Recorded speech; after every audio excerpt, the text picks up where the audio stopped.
Hi friends, welcome to exclusive mini channel. இன்னைக்கு வந்து நம்ம என்ன பார்க்க போறோம் அப்படின்னா, ஒரு கம்பெனிக்கு நம்ம வந்து ஜாப் தேடி போறோம் அப்படின்னா, கண்டிப்பா அந்த கம்பெனிக்கு வந்து ஒரு ரெஸ்யூம் வந்து பண்ணி கொடுக்கணும். ஸோ அந்த ரெஸ்யூம் வந்து எந்த ஃபார்மேட்ல எப்படி பண்ணணும், என்னென்னலாம் இருக்கணும் அப்படிங்கிறத வந்து இந்த வீடியோல உங்களுக்கு ஷேர் பண்றேன். ஸோ இந்த வீடியோ உங்களுக்கு யூஸ்ஃபுல்லா இருக்கும்னு நினைக்கிறேன் நான். ஸோ வீடியோ வந்து ஃபுல்லா வந்து நீங்க கண்டிப்பா பாருங்க. உங்களுக்கு ஒரு ஐடியா வந்து கண்டிப்பா கிடைக்கும். ஸோ ஃபர்ஸ்ட் வந்து என்ன அப்படின்னா ரெஸ்யூம் வந்து பார்க்க போறோம். இப்போ நம்ம ஒரு கம்பெனிக்கு வந்து கண்டிப்பா போறோம் அப்படின்னா, அவங்க வந்து வர்ற ஹெச்ஆரோ இல்ல அந்த கம்பெனியோட சிஇஓ யாரோ வந்து அந்த கம்பெனில வந்து நம்மளுக்கு வந்து ஃபர்ஸ்ட் ரெஸ்யூம் வாங்கி பார்ப்பாங்க. ஸோ என்னென்ன வந்து அந்த ரெஸ்யூம்ல வந்து அவங்க என்னென்ன குடுத்துருக்காங்க அப்படின்னு சொல்லி மெயினா பார்ப்பாங்க. ஸோ ஒருத்தவங்கள வந்து ஜாப்ல வந்து அவங்க வந்து எடுக்குறாங்க அப்படின்னா, அவங்க முக்கிய ரீசன் வந்து ஒரு காரணம் வந்து அந்த உங்களோட ரெஸ்யூம் வந்து ஒரு இம்ப்ரஷன கண்டிப்பா அவங்களுக்கு வந்து கிரியேட் பண்ணி குடுத்துருக்கும் ஹெச்ஆர்க்கு. ஸோ அந்த ரெஸ்யூம வச்சே நெறைய பேர வந்து செலக்ட் பண்ண வந்து கண்டிப்பா வாய்ப்புண்டு. அதுக்கப்புறம் தான் உங்களுக்கு இன்டர்வியூ, ஹெச்ஆர் ரவுண்ட் இதெல்லாம் வந்து கண்டிப்பா வைப்பாங்க டெக்னிக்கல் ரவுண்ட்லாம். ஸோ ஃபர்ஸ்ட் எப்பவுமே வந்து ஒரு கம்பெனிக்கு நம்ம போறோம் அப்படின்னா, கண்டிப்பா வந்து நம்ம வந்து ரெஸ்யூம வந்து நல்லாவே நம்ம மேக் பண்ணி சென்ட் பண்ணணும். ஸோ ஃபர்ஸ்ட் வந்து என்னென்ன அப்படின்னு சொல்லிட்டு, என்னென்ன ஃபார்மேட்ல வந்து நமக்கு இருக்கணும். என்னென்னன்னா ரெஸ்யூம்ல முக்கியமான இந்த விஷயங்கள்லாம் கண்டிப்பா இருக்கணும் அப்படிங்கிறத வந்து நம்ம வந்து இப்ப பார்ப்போம். லெஃப்ட் சைட் கார்னர்ல வந்து உங்களோட நேம் வித் ஸ்பெல்லிங் மிஸ்டேக் இல்லாம வித் இனிஷியலோட உங்களுக்கு வந்து நேம் வந்து கண்டிப்பா நீங்க குடுத்துருக்கணும்.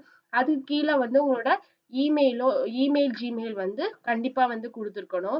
ஸோ மெயில் வந்து எதுக்கு அப்டின்னா, உங்களுக்கு வந்து நெக்ஸ்ட் வந்து இப்ப உங்களுக்கு ரெஸ்யூம் வந்து சக்சஸ் ஆயிடுச்சு அப்டின்னா, உங்களுக்கு வந்து மொபைல் நம்பர்ல வந்து எடுப்பாங்க. ஸோ மொபைல் நம்பர் உங்களுக்கு ரீச் ஆகல அப்டின்னா, கண்டிப்பா மெயில் சென்ட் பண்ணுவாங்க. கண்டிப்பா மெயிலும் வரும். மொபைல்லயும் கான்டாக்ட் பண்ணுவாங்க. ஸோ மெயில் வந்து அப்படி நீங்க மொபைல்லயோ இதுலயோ கான்டாக்ட் பண்ணா, நீங்க மெயில்ல வந்து செக் பண்ணிக்கலாம். ஸோ கரெக்ட்டான மெயில் வந்து எந்த கேண்டிடேட்குள்ள ரெஸ்யூமோ அந்த கேண்டிடேட் நீங்க நீங்க பாக்குற மாரி உங்களுக்கு வந்து ரீச் ஆகுற மாரி அந்த மெயில் வந்து நீங்க கண்டிப்பா குடுத்துருக்கணும். ஸோ நெக்ஸ்ட் வந்து உங்களோட ஹோம் அட்ரஸ். ஏதோ ஒரு கால் லெட்டரோ ஏதோ உங்களுக்கு சென்ட் பண்றாங்க அப்டின்னா, உங்க ஹோம்க்கு வந்து கண்டிப்பா வந்து அது வந்து ரீச் ஆகணும். ஸோ நீங்க உங்க ஃபேக் அட்ரஸ் இந்த மாரி குடுத்தீங்கன்னா, உங்களுக்கு வந்து ரொம்ப ப்ராப்ளம் ஆயிரும். ஸோ அதனால வந்து கரெக்ட்டான உங்களோட ஹோம் அட்ரஸ வந்து நீங்க எந்த அட்ரஸ வந்து குடுக்குறீங்களோ, அது வந்து கரெக்ட்டா வந்து நீங்க குடுத்துருக்கணும். ஸோ நெக்ஸ்ட் வந்து மொபைல் நம்பர். மொபைல் நம்பர் வந்து ஒரு கேண்டிடேட்க்கு வந்து ரொம்ப முக்கியமான விஷயம்.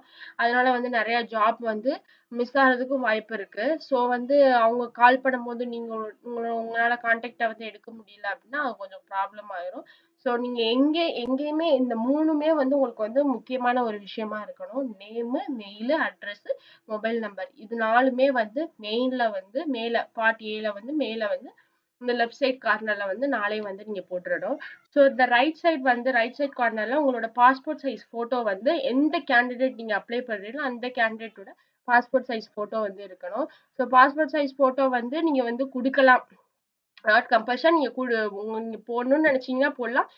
சோ ஃபார் அத வந்து வேணாட்டா நீங்க அவாய்ட் பண்ணிக்கலாம். ஸோ தேவையில்ல. அதுக்கடுத்து வந்து பார்ட் பிக்கு வந்து நம்ம போவோம். பார்ட் பில வந்து என்ன பண்ணணும் அப்டின்னா, ஒரு 6 விஷயத்த வந்து நம்ம கண்டிப்பா வந்து அந்த ரெஸ்யூம்ல வந்து சொல்லியிருக்கணும். ஸோ 6 விஷயத்துல தான் நம்ம நம்ம யாரு அப்டிங்கிறத வந்து அந்த ஹெச்ஆர்க்கு வந்து புரியும். ஸோ வந்து நம்ம ஃபர்ஸ்ட் என்ன பண்ணணும் அப்டின்னா, கெரியர் அப்ஜெக்டிவ் பத்தி சொல்லணும். ஸோ கெரியர் அப்ஜெக்டிவ் பத்தி சொல்லும்போது, கெரியர் அப்ஜெக்டிவ்னா ஃபர்ஸ்ட் என்ன அப்டின்னா, இப்போ வந்து நீங்க அந்த கம்பெனிக்கு வந்து நீங்க வந்து ரெஸ்யூம் வந்து குடுக்க போறீங்க அப்டின்னா, அந்த கம்பெனிக்கு நீங்க எதுக்காக குடுக்குறீங்க? உங்களோட பர்ப்பஸ் என்ன? காண்டி நீங்க அந்த ரெஸ்யூம வந்து அந்த கம்பெனிக்கு குடுக்குறீங்க. நீங்க ம், உங்களோட மோட்டோ என்ன? அந்த கம்பெனிக்கு நீங்க போறதா இருந்தா நீங்க என்ன பண்ணுவீங்க? அப்டின்னு சொல்லிட்டு உங்கள பத்தி நீங்க வந்து அதுல வந்து ஒரு 4 லைன்ஸ்ல வந்து நீங்க வந்து கண்டிப்பா வந்து சொல்லியிருக்கணும். என்ன பர்ப்பஸ்க்காண்டி அந்த கம்பெனிக்கு வந்து நான் போறேன். அது வந்து ஒரு 4 லைன்ஸ்ல வந்து நீங்க வந்து கண்டிப்பா வந்து சொல்லியிருக்கணும். அதுதான் கெரியர் அப்ஜெக்டிவ். ஸோ நெக்ஸ்ட் வந்து எஜுகேஷனல் குவாலிஃபிகேஷன். ஒரு எஜுகேஷனல் குவாலிஃபிகேஷன் வந்து 10த், 12த் உங்களோட யுஜி 3யும் வந்து நீங்க வந்து சொல்றதுல தான் நீங்க எஜுகேஷன் குவாலிஃபிகேஷன். அதுல நீங்க எந்த ஸ்கூல்ல படிச்சீங்க? எப்ப நீங்க பாஸ் அவுட் ஆனீங்க? உங்களோட பெர்சன்டேஜ் என்ன? உங்க 10த் கட் ஆஃப் என்ன? 12த் கட் ஆஃப் என்ன? உங்களோட கரண்ட் யுஜியோட இது பெர்சன்டேஜ் என்ன? அப்படின்னு சொல்லி வந்து பெர்சன்டேஜ் கட் ஆஃப் இதெல்லாம் வந்து போடுறது தான் எஜுகேஷனல் குவாலிஃபிகேஷன். ஸோ நெக்ஸ்ட் வந்து ஒரு எக்ஸ்பீரியன்ஸ். எக்ஸ்பீரியன்ஸ் வந்து நீங்க வந்து இப்பதான் நீங்க வந்து யுஜி முடிச்சிருக்கீங்க. அதுக்கப்புறம் நீங்க இப்பதான் ஜாப்க்கு போறீங்க அப்படின்னா, நீங்க ஒரு ஃப்ரெஷரு. இப்போ நீங்க ஃப்ரெஷர் வந்து கண்டிப்பா உங்களுக்கு எக்ஸ்பீரியன்ஸ் வந்து கண்டிப்பா இருந்திருக்காது. ஸோ நீங்க எக்ஸ்பீரியன்ஸ் வந்து நீங்க போடணும்னு அவசியம் கிடையாது. ஸோ நீங்க வந்து ஒரு கம்பெனில ஏற்கனவே வந்து ஒரு ஒரு 5 இயர்ஸா ஒரு கம்பெனில நீங்க ஒர்க் பண்ணிட்டு இருந்திருக்கீங்க. ஸோ அந்த ஏதோ ஒரு ரீசன்னால நீங்க வந்து வேற கம்பெனிக்கு மாற வேண்டியதா இருக்கு அப்படின்னா, அந்த இடத்துல வந்து எக்ஸ்பீரியன்ஸ வந்து நீங்க மென்ஷன் பண்ணலாம். நான் 5 இயர்ஸா வந்து எக்ஸ்பீரியன்ஸ் வந்து இருக்கு இந்த கம்பெனில அப்படிங்கிறத வந்து நீங்க மென்ஷன் பண்ணிக்கலாம். ஸோ நெக்ஸ்ட் வந்து project and rewards project and awards. So project ஒரு இப்போ கண்டிப்பா வந்து யூஜில வந்து ஃபைனல் இயர்ல கண்டிப்பா எல்லாருமே ப்ராஜெக்ட் பண்ணியிருப்போம். ஸோ அந்த ப்ராஜெக்ட் வந்து நீங்க என்ன பண்ணீங்க அப்படிங்கிறத வந்து உங்களோட ப்ராஜெக்ட் டைட்டில் நீங்க என்ன பண்ணீங்க அந்த ப்ராஜெக்ட்ங்கிறது ஒரு 5 லைன்ஸ்லோ 6 லைன்ஸ்லோ நீங்க வந்து ஷார்ட்டா வந்து எக்ஸ்பிளைன் பண்ணி முடிக்கும். ஷார்ட்டா வந்து நீங்க எக்ஸ்பிளைன் பண்ணும்போது அவங்க ஹெச்ஆர்க்கு வந்து ரீட் பண்ணும்போது கொஞ்சம் புரியிற மாரி இருக்கணும். ஸோ புரியிற மாரி இருக்குதுன்னா, அவங்க வந்து ஈஸியா கேட்சப் பண்ணி ஷார்ட்டா இருக்குது. ஓகே அப்படின்னு சொல்லிட்டு அவங்களுக்கு வந்து ஒரு கான்ஃபிடென்ட் வரும். ஸோ நீங்க வந்து கண்டிப்பா வந்து ப்ராஜெக்ட்ட வந்து நீங்க என்ன பண்ணீங்க? தெரியாம வந்து போட்றக்கூடாது. ஸோ நீங்க இன்டர்வியூக்கு அட்டெண்ட் பண்ணும்போது கண்டிப்பா உங்களுக்கு மெயினா வந்து ப்ராஜெக்ட்ட பத்தி தான் கேட்பாங்க. ஸோ நீங்க அதுல வந்து நீங்க சொதப்பிறக்கூடாது. ஸோ அதனால ஷார்ட்டா வந்து நீங்க என்ன பண்ணீங்கங்கிறத வந்து இல்லாதத சொல்லாம, நீங்க என்ன பண்ணீங்கங்கிறத வந்து கண்டிப்பா போட்டு முடிச்சிடணும். ஸோ அதுல வந்து நீங்க அவார்ட் வாங்கியிருந்தீங்களோ, ரிவார்ட் வாங்கியிருந்தீங்க அப்படின்னா, அத வந்து நீங்க மென்ஷன் பண்ணி எழுதிக்கலாம். ஸோ உங்களோட ஸ்கில்ஸ்ல வந்து டெக்னிக்கல் ஸ்கில்ஸ் எனக்கு இதுனா வந்து இந்த கோர்ஸ் நான் பண்ணியிருக்கேன். இதுலனா எனக்கு இன்ட்ரெஸ்ட் இருக்கு அப்படிங்கிறது வந்து உங்களுக்கு என்னென்ன ஸ்கில்ஸ் இருக்கோ அத வந்து நீங்க மென்ஷன் பண்ணிக்கலாம். ஸோ நெக்ஸ்ட் வந்து ரெஃபரன்ஸ். ரெஃபரன்ஸ் வந்து இந்த கம்பெனி வந்து உங்களுக்கு யார் மூலியமா வந்து உங்களுக்கு வந்து தெரியப்படுத்துது அப்படிங்கிறத வந்து நீங்க சொல்லணும். ஸோ ஃப்ரெண்ட்ஸா இருக்கலாம், காலேஜா இருக்கலாம், வீட்ல கொலீக்ஸ் யாராவது பார்த்து சொல்லியிருக்கலாம். ஸோ அந்த மாரி இருந்துச்சுன்னா, நீங்க வந்து ரெஃபரன்ஸ்ல வந்து நீங்க வந்து மென்ஷன் பண்ணியிருக்கலாம். முக்கியமா பார்ட் பில வந்து இதெல்லாம் அவங்க வந்து கண்டிப்பா வந்து பார்ப்பாங்க. உங்களுக்கு என்னென்ன ஸ்கில்ஸ் இருக்கு, உங்க குவாலிஃபிகேஷன்ஸ் இதெல்லாம் வந்து கண்டிப்பா வந்து பார்ப்பாங்க. ப்ராஜெக்ட்ஸ வந்து கொஞ்சம் கவனமா நீங்க அவங்க கொஸ்டின் கேட்கறதுக்கு தகுந்தாப்புல நீங்க வந்து நல்லாவே நீங்க பிரீஃபாவே கொஞ்சம் 5 லைன்ஸ்ல வந்து நீங்க வந்து எழுதிக்கலாம். ஸோ இதுதான் வந்து பார்ட் பில கண்டிப்பா இருக்கணும். Career objective and educational qualifications and experience and project and awards, skills and reference வந்து கண்டிப்பா இருக்கணும்.